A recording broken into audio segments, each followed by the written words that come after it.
Objektiivi raadio. Tervist, head Objektiivi raadiosaate kuulajad. Algab saade, kus räägin Veiko Vihuriga juttu Eesti poliitikast ja laiemaltki. Tere Veiko! Tere Markus! Tere head kuulajad!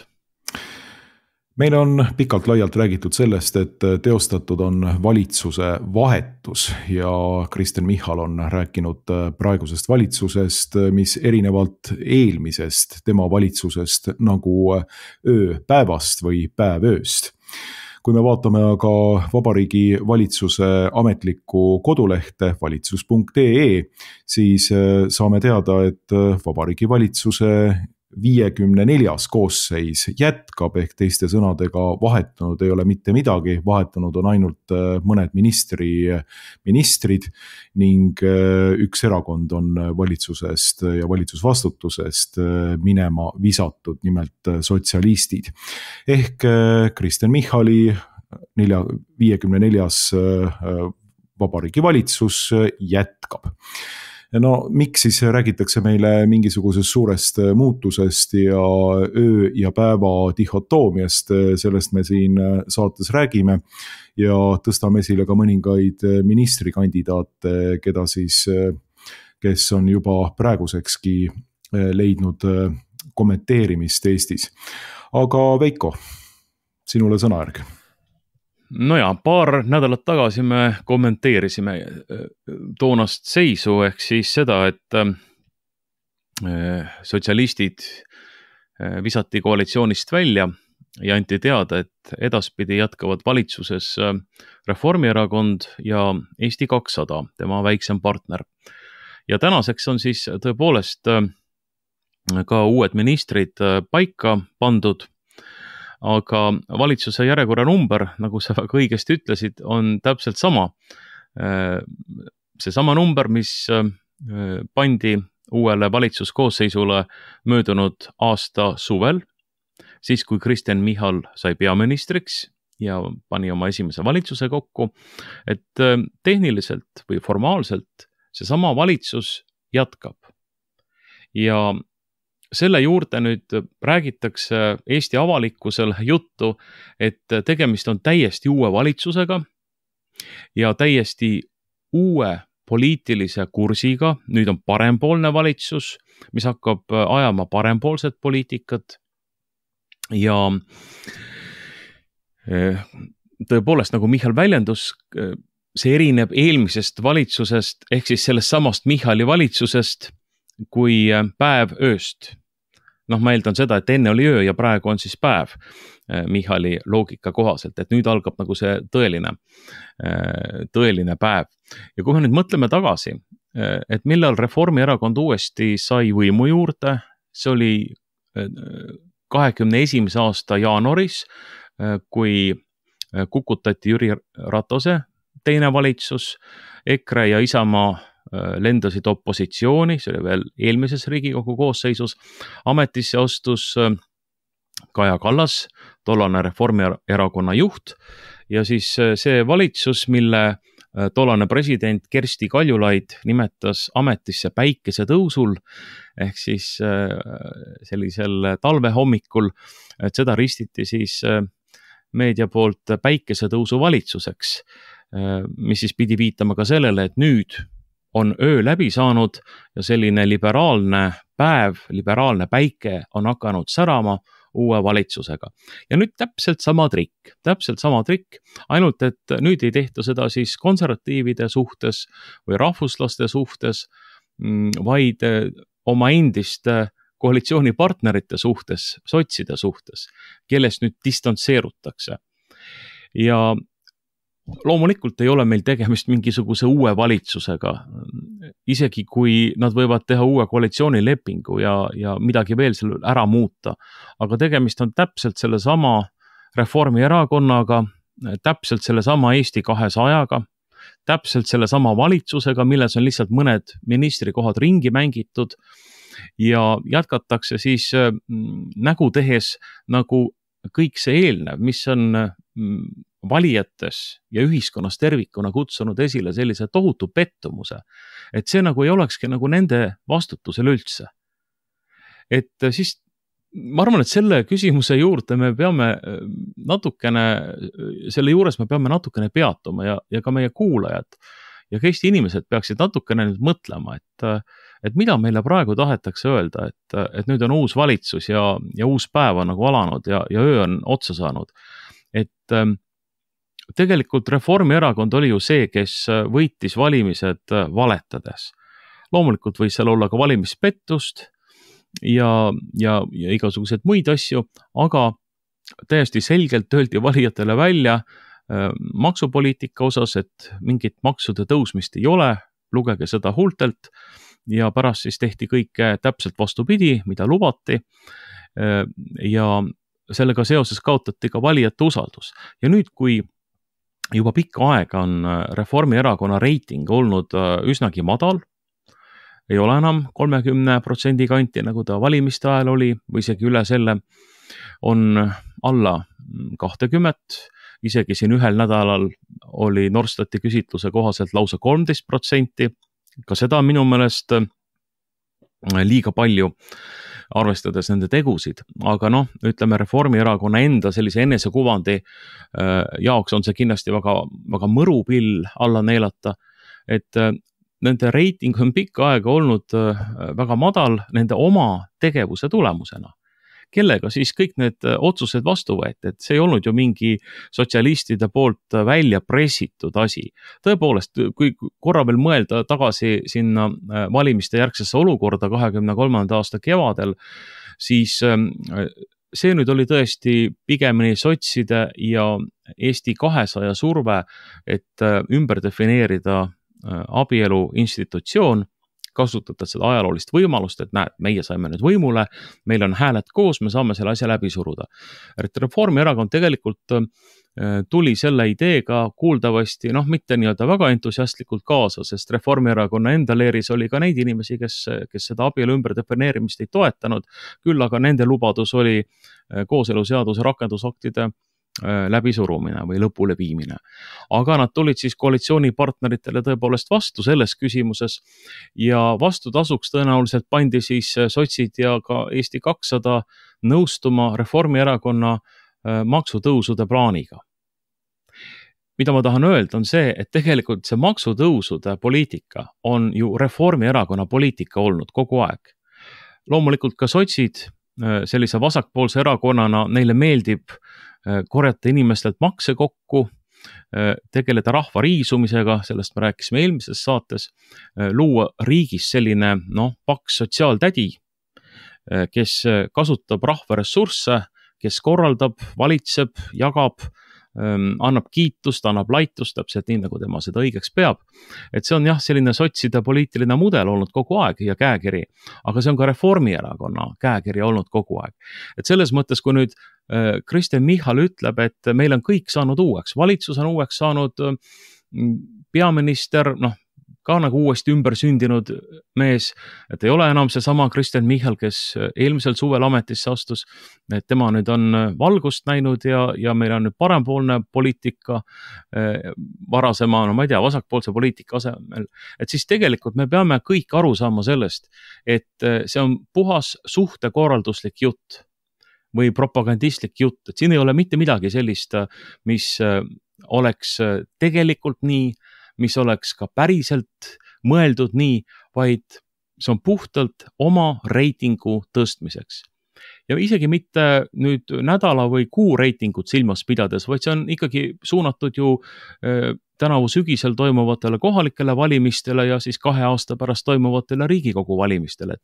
Et Reformierakond on saanud kõik oma otsused läbi suruda, suurem osa nendest otsustest on olnud valijate silmis väga ebapopulaarsed ja nüüd on vaja siis kuidagi oma kuvandit ja mainet parandada ja öelda, et meil on nüüd hoopis teine lähenemine asjadele. Aga nüüd siin tulebki siis küsida ja mõelda, et aga mille poolest see lähenemine siis teistsugune on. Et kas siin on näha üldse mingeid märke, et kavatsetakse teistsugust poliitikat, parempoolset jutumärkides poliitikat ajama hakata.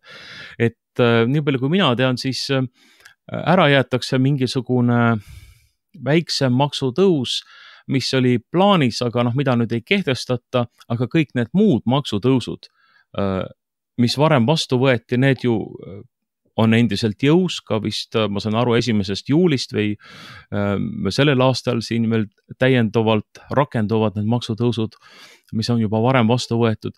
Reformierakond ei kavatse neid tagasi võtta ega ümber pöörata.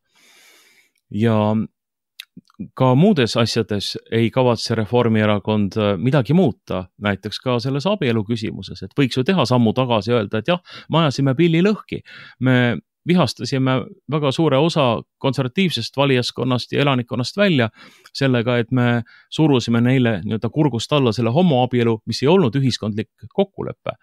Et võtame selle tagasi, et las siis see kooseluseadus, mida me ise pooldasime Reformierakonnana, siis et las siis see jääb, aga võtame tagasi vähemasti selle sammu. Ei, loomulikult ei võeta, mitte midagi ei võeta tagasi. Kõik see, mis on kaela surutud, peale surutud, kõik see jääb.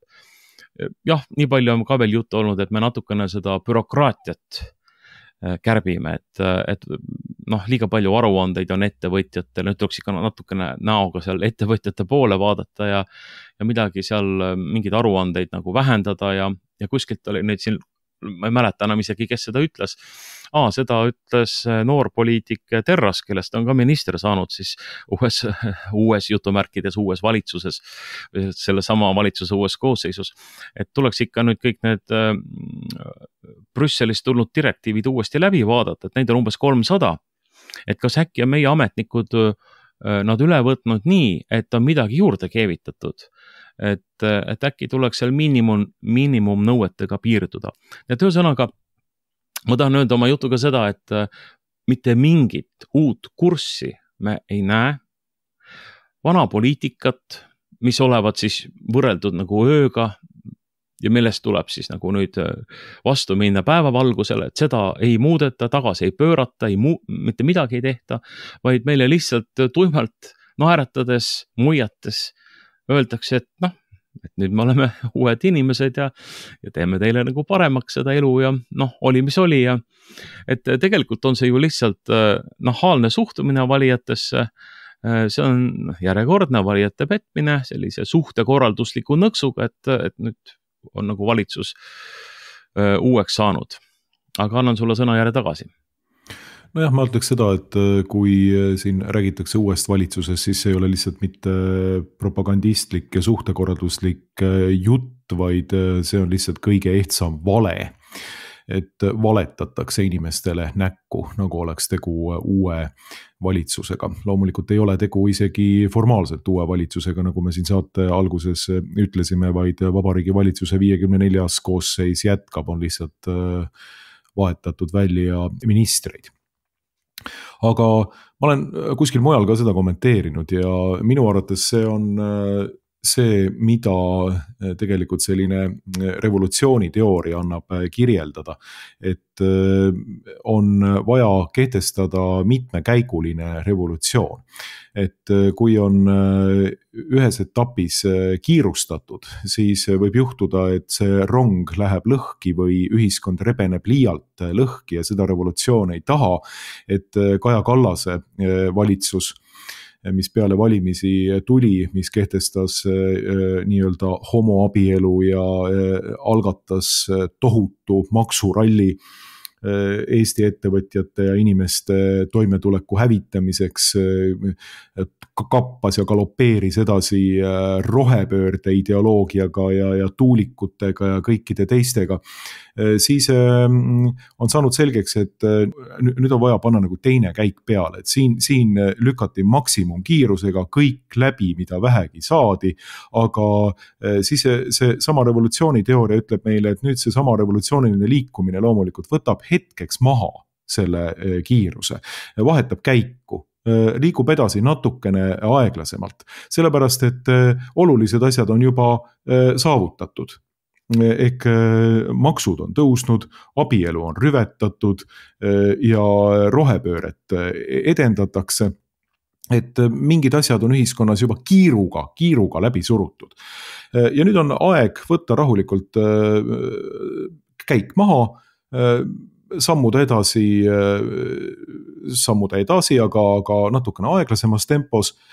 Ja sinna juurde käib siis jutt sellest, et nagu meil oleks mingisugune uus olukord tekkinud siia või uus valitsus tekkinud, seda, mis teeb asju teistmoodi kui eelmised valitsused, rääkimata sellest, et see teistmoodi tegemine peaks olema suhtestuma iseendasse, ehk siis see, kes seda tegi, oli ju Michal ise. Ta oli peaminister enne ja siis Kaja Kallase valitsuses oli kliimaminister. Nii et põhimõtteliselt peaks siis riik minema iseenese vastu, kui kasutada Kristuse kujundit, et olema tülis iseendaga, aga tegelikult seda ei olda. Ja mis kogu selles asjas on peamine on see, et suund säiliks sama. Seda mitte keegi loomulikult ei muuda. Et sellel suunal, teel kuristikku, võidakse liikuda kiiremini, võidakse liikuda aeglasemalt, vahetada käiku siis, kui soovitakse, eesmärgiga, et ühiskonnas ei tekiks liiga suured lõhed, et saaks ühiskonda tervikuna viia sinna kuristiku äärest alla. Aga jah, et meil on siis nagu erinevad kiirused selles osas, aga suund jääb samaks ja ma arvan, et täpselt seda sama võime ütelda praeguse valitsuse kohta. Suund on sama ja suunaks on selline kleptokraatlik lähenemine, rahvalt võimalikult palju ära võtta ja suunata see omaenda nii-öelda kas sõpradele või valitud lähiringkondlastele, ärimeestele, nii nagu rohepöörde puhul me võime ütelda, nii nagu me eelmises saates nendes erinevas riisumiskeemide kirjeldamises rääkisime. Et see suund on sama, loomulikult on suund jätkub sama ka revolutsiooni ja ma ütleks moraali ja kultuurirevolutsiooni edendamisel, et siin ei muutu täpselt samamoodi mitte midagi. Mida siin võib-olla mainida veel on see, et ikka jälle tasub meenutada seda, et ega meil ei ole vist sellist pretsedenti Eesti ajaloos või lähiajaloos võtta, kus valitsuse erakondade koondreiting oleks olnud niivõrd madal, kui see on praegu. Et koalitsioonierakondi toetab kokku täna 18,8% ja opositsioonierakondi 74,6%.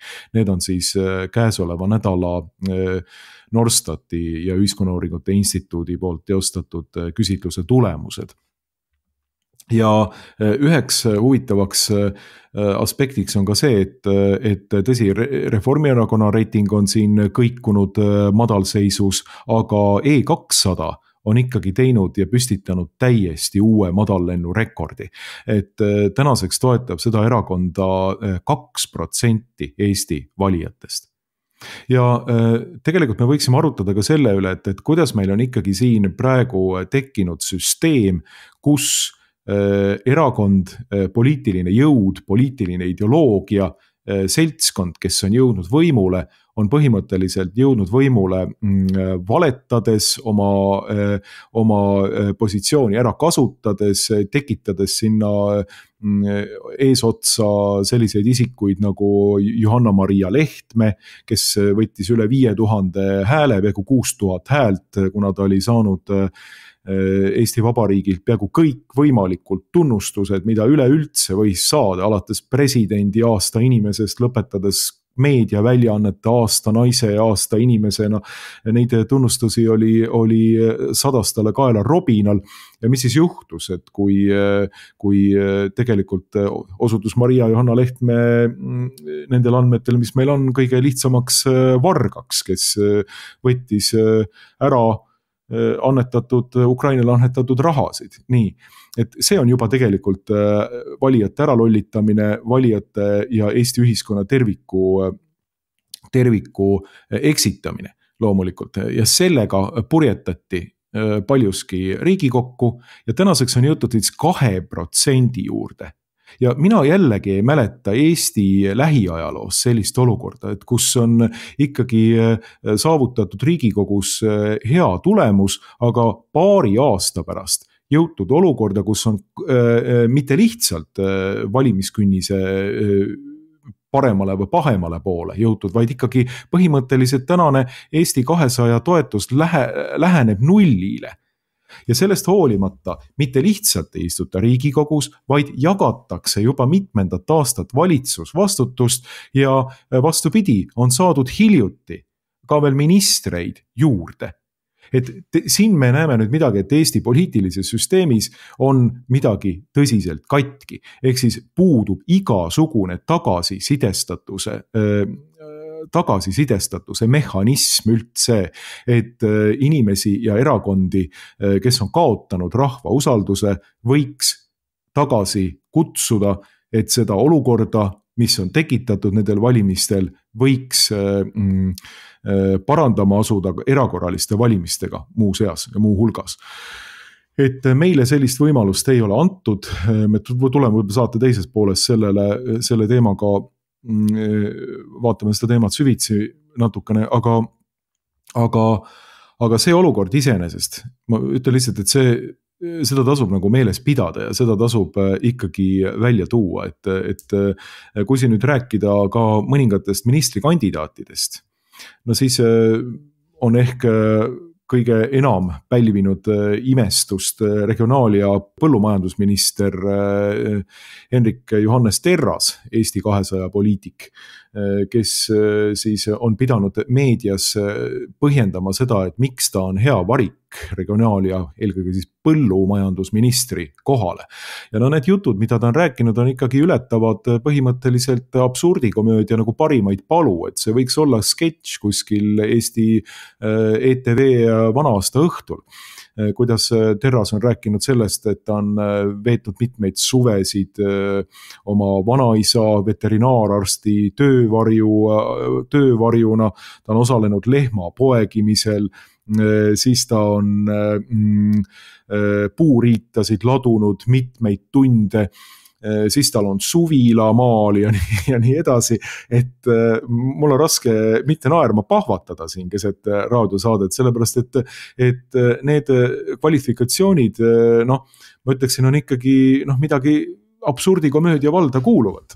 Ja teine ministrikandidaat, keda nagu esile kutsuda, ma räägin siin kogu aeg kandidaatidest, sest tegelikult nad on juba tänaseks ministrid. Karmen Joller, arst Karmen Joller, kes on olnud selline peamine Eesti koroonadiktatuuri nägu üldse. Ja minu arvates Karmen Jolleri saamine sotsiaalministriks räägib tegelikult väga selget keelt, sellepärast et tema isik personifitseerib minu jaoks nagu Eesti riigi valitsemise tänase seisu väga hästi.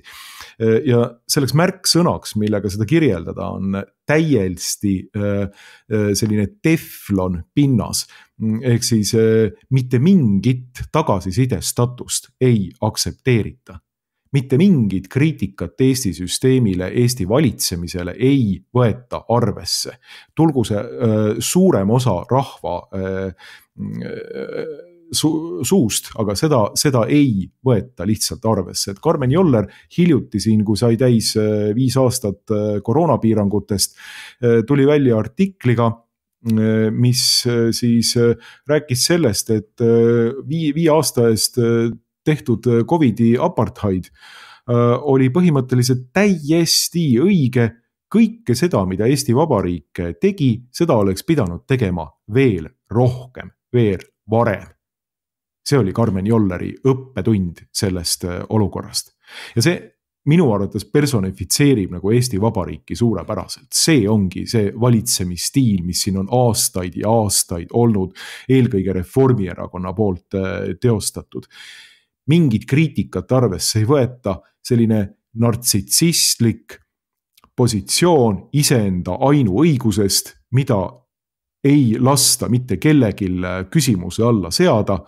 ükskõik milliseid vigu on tehtud, neid ei tunnistata ja sammutakse julmalt edasi, aga see selline stiil Eesti valijale veel läbi läheb, et Reformierakond samuti ei ole kukkunud sinna valimiskünnise pahemale poolele. See on minu jaoks tänini veel müsteerium ja nagu sa ütlesidki, et isegi see 13%, mis siin mõnel nädalal võib-olla Reformierakonna toetus oli, seda on liiga palju, see kogu selle valitsemisstiili ja kõikide nende katastrofaalsete otsuste valguses, mida see erakond on teinud. Jah, see on tõepoolest müstika, et kuidas Reformierakonnal siis on ikkagi nii palju kaasaelajaid või toetajaid, kes põhimõtteliselt ju peaksid siis leidma, et kõik on tehtud hästi, kõik on tehtud õigesti, aga ju siis on meie ühiskonnas ka selliseid inimesi ja mitte vähe.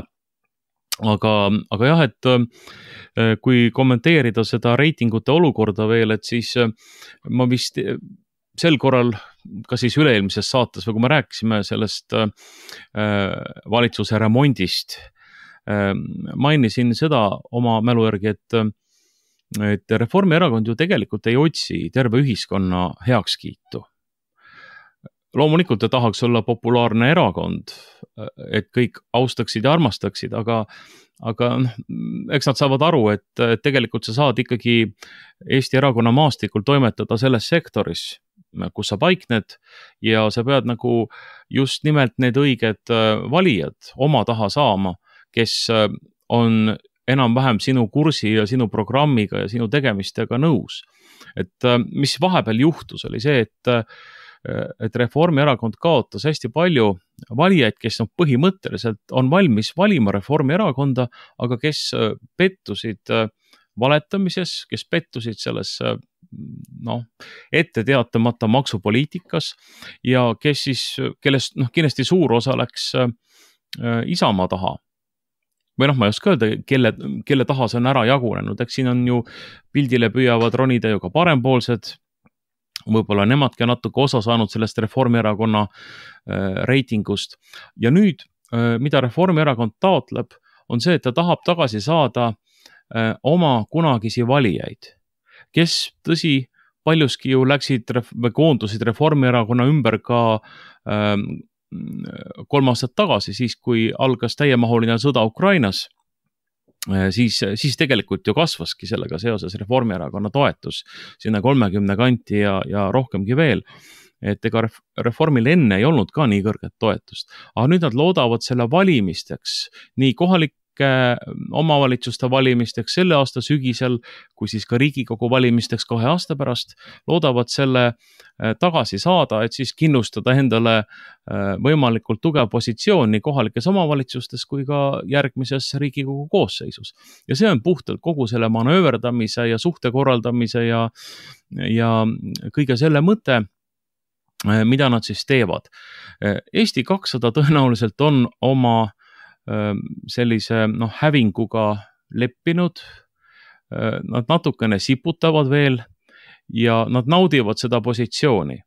Ja täpselt samamoodi Reformierakond naudib ju seda võimul olemise situatsiooni, et miks nad peaksid võimult ära minema? Miks peaks Michal käituma riigimehelikult ja astuma tagasi ja ütlema, et tõesti, valitsuserakondade toetus on alla 20% valijate hulgas, meil ei ole enam moraalselt mandaati jätkata, tulgu siis erakorralised valimised või anname siis teistele Riigikogu erakondadele võimaluse moodustada uut võimuliitu ja meie astume tagasi, kuna meil lihtsalt enam ühiskonna usaldust ei ole. Miks nad peaksid sellise sammu tegema?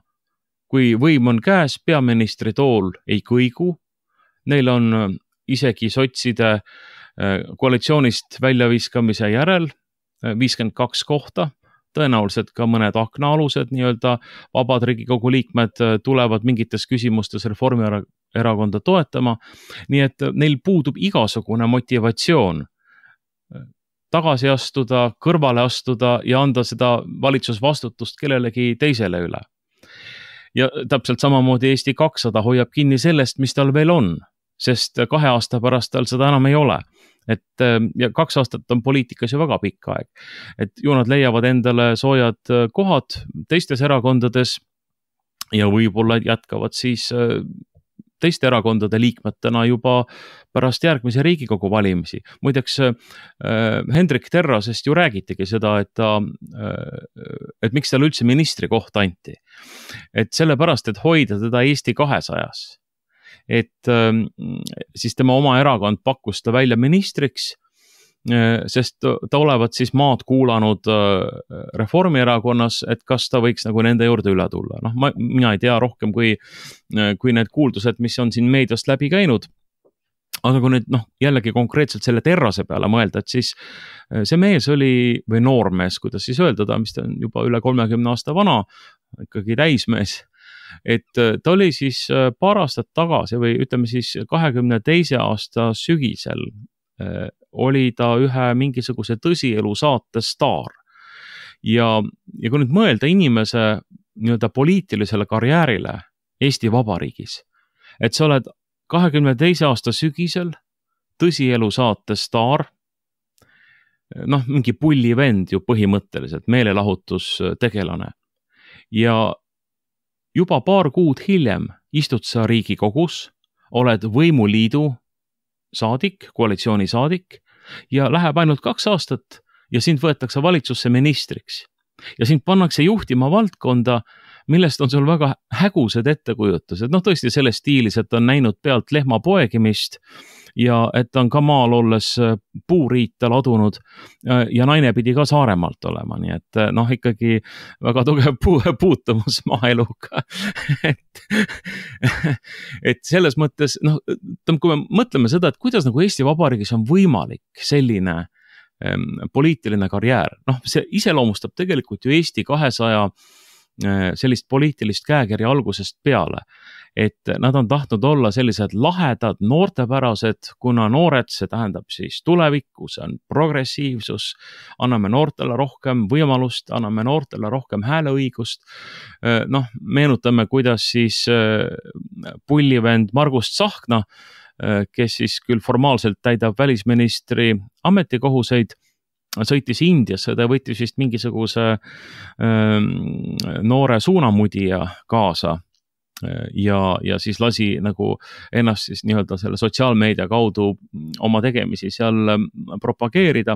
Et see näitab kogu sellist Eesti 200-le omast sellist mõtteviisi, et mingisugused meelelahutustegelased, mingisugune pulli tegemine kogu aeg poliitikas käib, kas või see kuulus tantsuvihtumine siis enne Euroopa Parlamendi valimisi ja siis Margus Tsahkna selline uljalt välja hõigatud loosung, et joh ei tii, et nüüd me läheme Euroopasse. Et kogu selline joh-aidiilik suhtumine läheb seal valitsuses ju edasi, vähemasti mis puudutab Eesti 200. Ja läheb kuni nende nukra lõpuni, eks siis Tsahkna ja Terras ja teised, kes seal on, kindlasti leiavad omale uue erakonna, kus siis oma sellist vana poliitkarjääri jätkata juba nagu teise sildi all. Ja ma tulen korraga Jolleri kandidatuuri juurde, või tema nüüd on ka siis juba heaks kiidetud minister.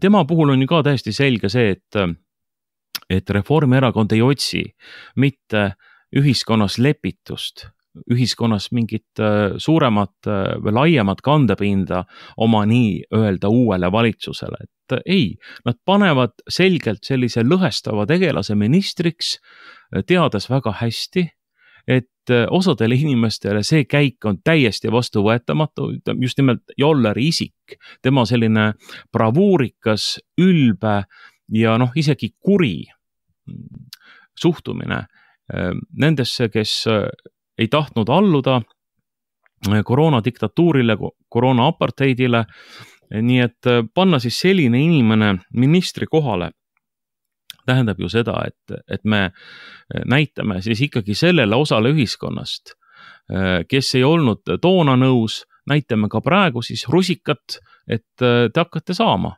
Sest oli ka mingisugune sotsiaalmeedia postitus siis levis, et keegi oli küsinud seal Jolleri siis mingisuguse sotsiaalmeedia kanali kommentaariumis, et kas nüüd siis uhuud suitsetatakse välja kas siis meditsiinisüsteemist või üleüldse, ma seda ei mäleta, kuidas see oli asetatud, see küsimus, ja siis Joller lubas seda teha, jah, ütles, et ta teeb seda, et noh, protsessid vähemasti lükkab käima. Et ühesõnaga, tegelikult jätkab valitsus ühiskonna lõhestamist. Ja võib-olla otsitakse siis ainult, noh, Reformierakond siis otsib ainult nii-öelda, kutsub tagasi enda juurde neid valijaid, kes on nagu pettanud sellises, noh, võib-olla liiga vasakpoolseks muutunud majanduspoliitikas või noh, üldse poliitilises kursis, et nüüd lubatakse nagu moka otsast mingisuguseid parempoolseid liigutusi teha poliitikas.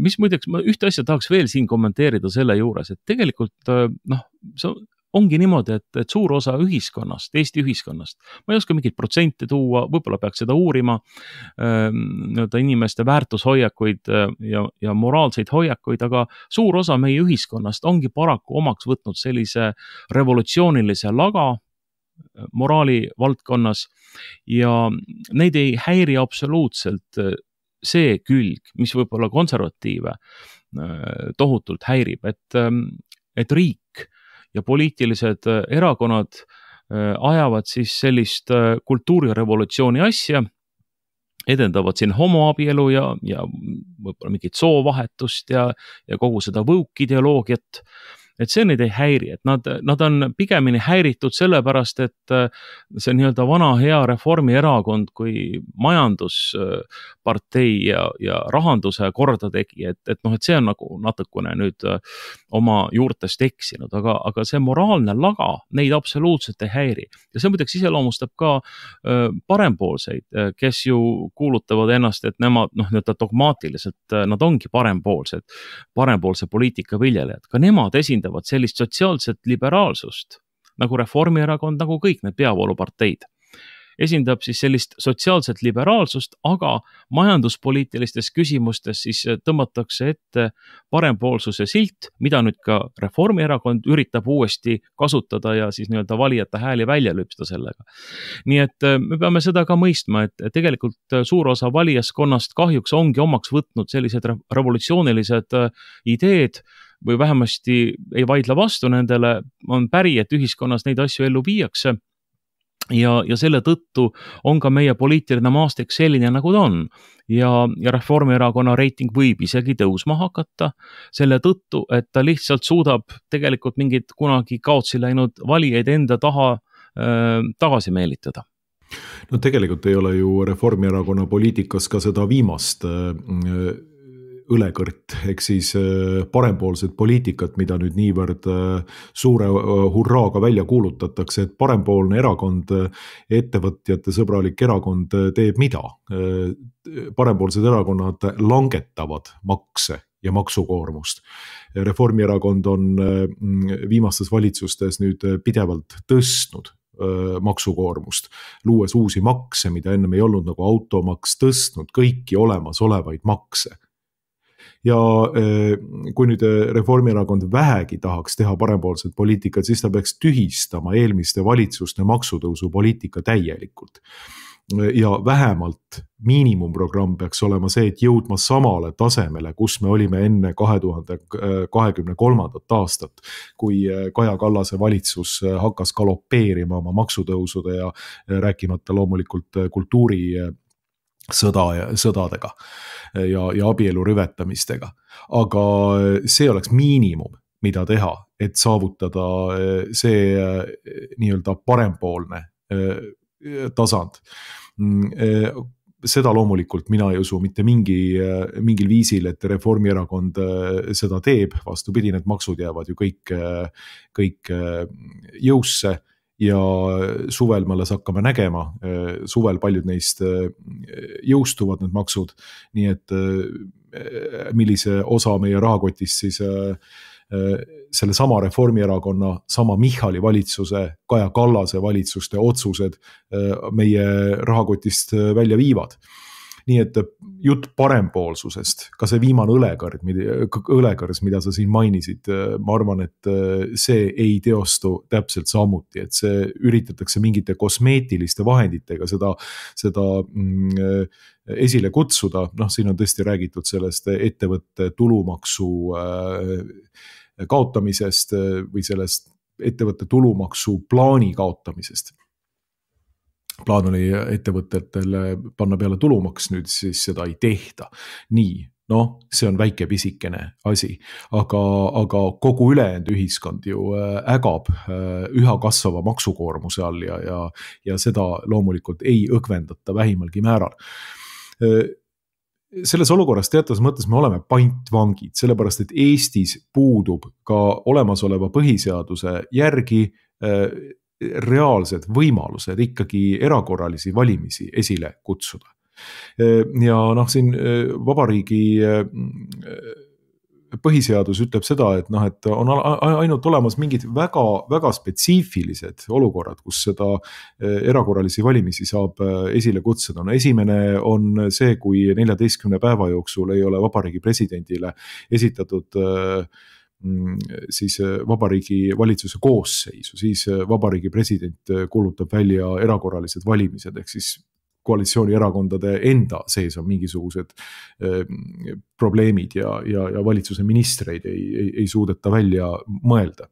Teine on eelkõige siis umbusalduse avaldamise korral. Seda me praegu ei näe.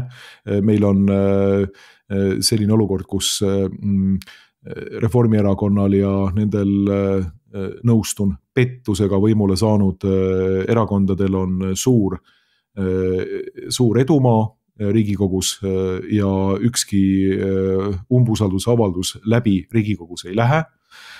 Seda me ilmselt ei näe, et selle kaudu kutsutakse esile erakorralised valimised.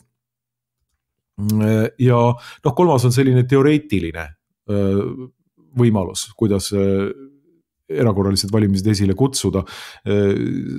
Põhiseaduse paragrahv 105 räägib sellest, kuidas Riigikogul on õigus panna seaduseelnõu või muu riigielu küsimus rahvahääletusele ja kui rahvahääletusele pandud seaduseelnõu ei saa poolthäälte enamust, kuulutab vabariigi president välja Riigikogu erakorralised valimised. Millal on pandud põhimõtteliselt ükski asi või riigielu küsimus rahvahääletusele? Viimane oli Euroopa Liiduga liitumine. Kõik.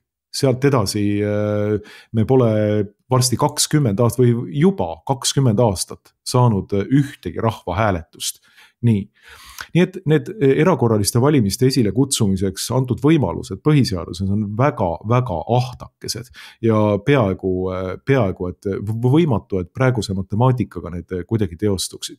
Et selleks, et üleüldse sellest ummikseisust välja tulla, peaks hakkama muutma põhiseadust demokraatlikumaks niimoodi, et rahval oleks õigus algatada seaduseelnõusid, nii nagu seda oli 20. ja 1933. aasta põhiseadustes. Ja nende põhiseaduste järgi, kui rahva algatatud seadust Riigikogu ei võtnud vastu, läks see automaatselt seesama seadus rahvahääletusele. Ja kui rahvas selle seaduse vastu võttis, siis oli Riigikogu sunnitud laiali minema ja kutsuti esile erakorralised valimised. See on selge mehhanism, millega tekitada see Damoklese mõõga tunnetus meie poliitilise ladviku suunal, seda praegu ei ole. Eesti põhiseadus tegelikult ei luba mingisuguseid erakorralisi mehhanisme välja tulemaks sellest olukorrast. Et me oleme põhimõtteliselt 4 aastat selle olukorra pantvangid. Siin Eesti 200 toetus võib jõuda nullini, päris miinuses seda ei saa langeda, aga võib jõuda nullini. Mitte keegi mitte midagi teha ei saa, need inimesed on valitud Riigikokku, nemad istuvad seal ka valitsuses, teevad otsuseid, juhivad Eesti Vabariiki, Reformierakonna toetus võib jõuda valimiskünnise äärele.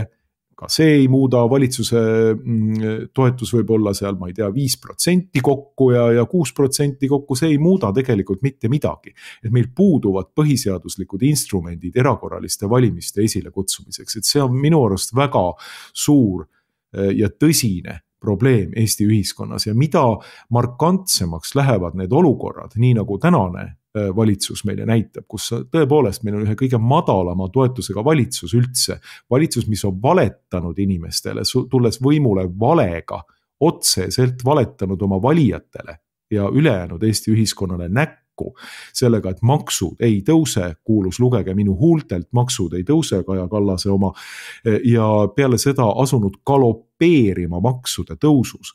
Ja loomulikult uued valitsused ei tühista neid maksutõuse, siis me oleme selles olukorras pantvangid vähemalt 4 aastat ja enne järgmisi valimisi ei ole põhiseaduse järgi mingeid erilisi võimalusi, erakorralisi valimisi esile kutsuda.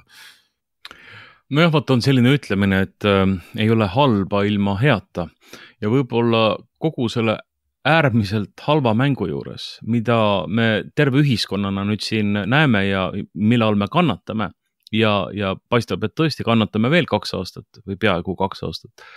Et selle juures on siiski võib-olla see nagu hea aspekt või positiivne pool, et tegelikult on ühiskonnas ikkagi üha laiemalt teadvustatud, et see, mis varem oli ikkagi üsna ühemõtteliselt tagasi lükatud, et ei, me ei pea põhiseadust muutma selleks, et nagu neid reegleid kuidagi lihtsamaks teha erakorraliste valimiste esile kutsumiseks. Et nüüd on isegi näiteks Jüri Adams, kes on üks põhiseaduse autoritest, ju tunnistanud, et tegelikult võiks olla küll see mehhanism nagu paremini lahti kirjutatud või paremini sõnastatud. Et see mõte vähemasti, et me peame põhiseaduses ja sellest tulenevalt siis ka meie poliitilises süsteemis seda aspekti muutma, et tõesti anda nagu rahvale suuremat sõnaõigust olukordades nagu praegu, kus meid valitsevad täiesti ilma mandaadita,